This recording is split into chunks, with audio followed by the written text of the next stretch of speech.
자, 여담인데요. 지금 우영우가 약간 학교에서 괴롭힘을 당하잖아요. 제가 그런 댓글 질문을 받았는데, 만약에 이렇게 학교에서 미성년일 때 괴롭힘을 받았던 것을 성인이 돼서 고소를 한다거나 하면 어떻게 될까요? 당연히 고소 가능합니다. 네.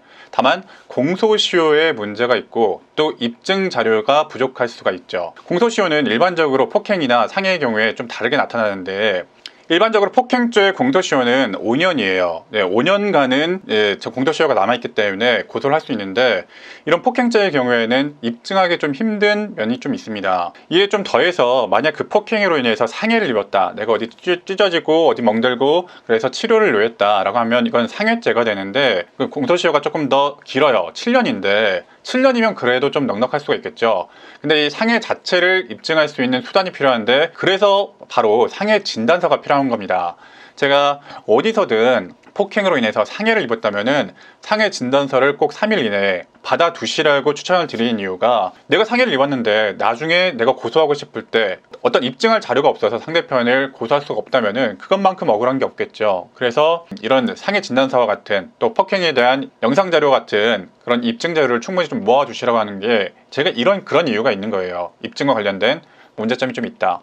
그러니까 공소시효와 이 입증 자료를 꼭 모아두셔야 됩니다. 그리고 또 한 가지 좀 말씀드리고 싶은 건, 사실 이렇게 학교에서만이 아니라 우리가 일상생활에서도 누군가에 대해서 일방적인 좀 폭행을 받았을 때 주변에 있는 뭐 사물로 어떤 벽돌이라든지 뭐 쇠파이프라든지 어떤 손에 짚힐 만한 것을 짚고 반격하는 경우가 있는데, 그러시면 굉장히 위험합니다. 우리가 일반 폭행의 경우에는 3년 이하의 징역으로 규정이 되어 있고, 이런 미성년이라거나 또 뭐 미성년이 아니더라도 초범인 경우에는 일반적으로 벌금형으로 마무리되는 경우가 많아요. 그런데 주변 지형짐을 이용해서 뭐 벽돌이라든가 뭐 그런 화분이라든가 그걸 집어가지고 반대로 가격을 했다가 상대편이 어디 찢어지는 상해가 발생했다면 이건 특수 상해가 됩니다. 특수 상해는 우리가 범할 수 있는 일반적인 폭행죄 중에서 가장 높은 형량이에요. 벌금형이 없습니다. 벌금형이 없기 때문에 아무리 그 상해의 정도가 작다고 하더라도 그냥 벌금 정도, 약식 기소 이 정도로 끝나지가 않고 반드시 형사 법정까지 가환하고 비교적 중한 형으로